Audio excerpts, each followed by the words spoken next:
آداب ناظرین، روز نیوز میں آپ کا خیر مقدم ہے۔ میں ہوں آپ کا میزبان مسعود احمد۔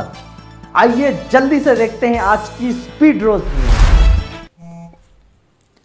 آیت اللہ خمینی کی موت کے خلاف امریکہ میں احتجاج۔ ایران پر امریکی اور اسرائیل کے حملوں کے خلاف امریکہ سمیت مختلف ممالک میں بڑے پیمانے پر احتجاجی مظاہرے کیے گئے۔ آیت اللہ علی خمینی کی ہلاکت کا سبب بننے والے امریکی صدر ڈونلڈ ٹرمپ کے ایک طرفہ فیصلوں پر عوام شدید غصے کا اظہار کر رہے ہیں۔ اسی سلسلے میں نیو یارک کے ٹائمز اسکوائر میں بڑی تعداد میں مظاہرین جمع ہوئے اور کولمبس سرکل کے طرف مارچ کیا۔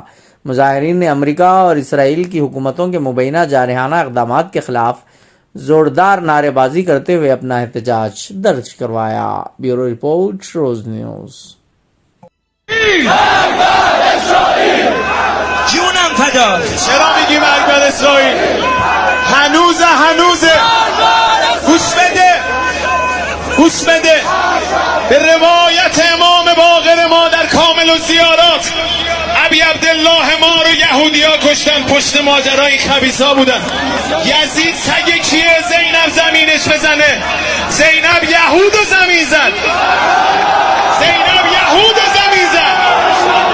الانم وقتشه. ما بچه ها هممون بچه های حیدریم. آی مستکبرین عالم، یادتون باشه خیبر یا صهیون، خیبر یا صهیون. آج کی سپیڈ روز نیوز میں بس اتنا ہی، ملتے ہیں اگلی نیوز میں۔